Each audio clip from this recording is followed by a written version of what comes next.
Dando aqui alguns passos atrás, há pouco não me consegui explicar devidamente. O que eu queria dizer em relação ao Swift, Sim, sim. estes dois textos são muito bons para verificar aqui uma coisa. O juízo que o público tem em relação a determinado texto. Eu acho que a proposta modesta disseste perfeitissimamente no livro. Mas, por exemplo, o benefício de dar peitos, o juízo que salta rapidamente. Eu sinto-me inclinado a acreditar que muita gente diria, pelo facto de versar sobre um tema pobre, logo é comédia fraca. Aham. Certo, certo. Estes dois juízos de há um tema mau, logo é uma coisa má, só que um tema menos nobre, logo é comédia fraca. E isto é um raciocínio um bocadinho frágil. Muito frágil, é isso, é a qualidade do humor, é independente do tema, é independente do tema. As pessoas, às vezes as pessoas precipitam-se para, por exemplo, conclusões do género. O humor político é inteligente, não necessariamente. Há humor político extraordinariamente primário. Quer dizer, chegar ao palco e isto é tudo uns bandidos. No outro dia estava a ver um humorista que disse: o André Ventura é atrasado mental. E a plateia riu-se. Ora, quer dizer, é um riso fácil. E eu acho até que temos um problema, que é o seguinte: quem nos dera que o Ventura fosse atrasado mental? Eu acho que o nosso problema é exatamente esse: é que o Ventura é esperto, não é exatamente um atrasado mental. Lamento imenso, mas não é. E portanto, e o inverso, que é, bom, se é sobre este tema, e depois tens isso, tens exemplos como esse, livros do Swift sobre flatulência. Ou, por exemplo, há uma espécie de ensaio humorístico muito célebre do Perlman sobre montagem e desmontagem de móveis, acho eu. Meta aqui a parte A e depois aperta. É aquele desespero de estar a tentar montar um móvel e falta um parafuso, ou é difícil compreender as instruções. Aí está um tema intemporal, já no tempo dele se Exato, batia. exatamente. Sim, sim, eu acho que são duas coisas independentes, ou seja, o tema e a qualidade da comédia não estão Mas, exatamente mas relacionados. mais uma vez, um salto de raciocínio. Por exemplo, na poesia, para quem lê poesia, é uma ideia que está clara. Não é pelo facto do poema versar sobre batatas que é um poema menor.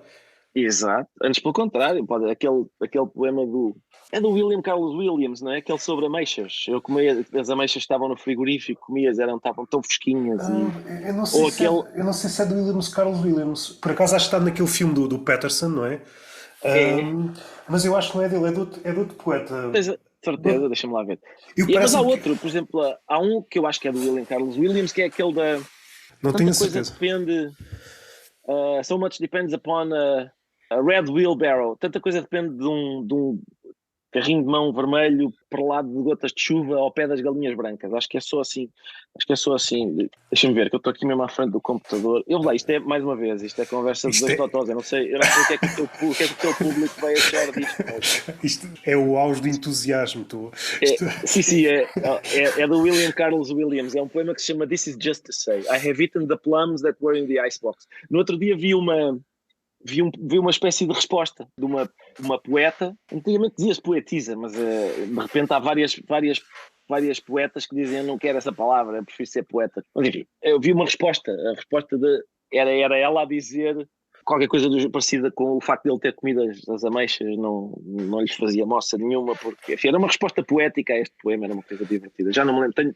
Mais uma vez, também perdi isso, não sei onde é que isso está. Tenho de ir à eu procura. estava na dúvida porque alguns dos poemas que foram utilizados nesse filme, que é uma homenagem ao livro do Williams, Carlos Williams, não são dele. Eu sei que A sério? é de outro poeta americano que foi traduzido na Relógio d'Água. E eu não me recordo.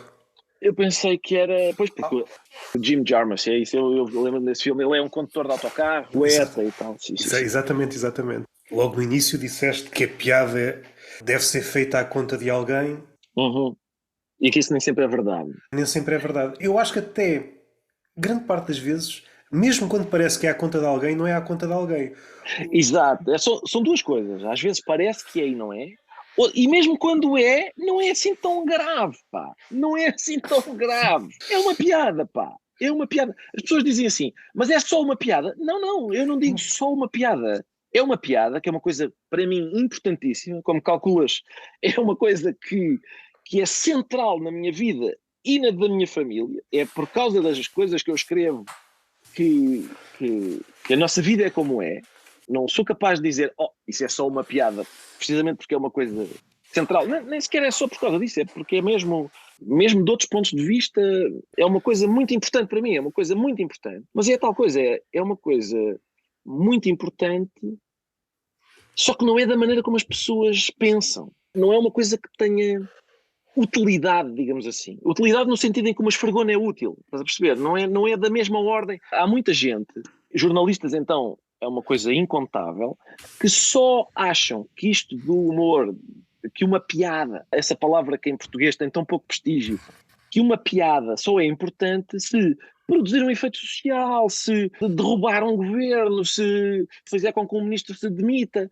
Epá, não. Uma primeira coisa, uma piada é um organismozinho fascinante que é uma espécie de bombinha, no fim da qual a explosão é a gargalhada de um bicho que tem 300 ou 1000 ou 20 mil cabeças, que é o público que está à nossa frente. É uma coisa extraordinária haver uma coisa que faz isso, que produz esse efeito.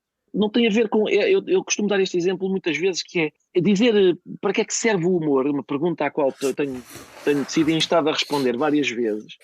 É a mesma coisa que tu vais a uma discoteca e está lá uma pessoa a dançar e tu tocas-lhe no ombro e dizes assim: olha, desculpa, para que é que isso serve? Epá, não faz sentido essa pergunta aqui, nesse contexto.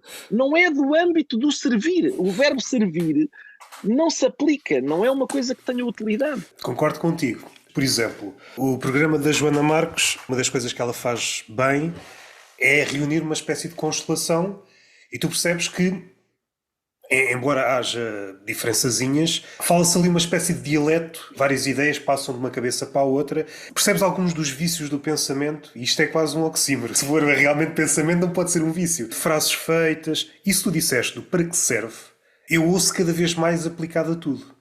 Em segmentos da sociedade, se pensarmos na arte, seja música, pintura, mesmo alguém que seria expectável estar treinado para isso, supondo que é um crítico de arte, a falar, seja o que for, seja um pintor, ao fazer esta pergunta, isto já é sintomático de qualquer coisa. Tem muito que ver com o nosso tempo.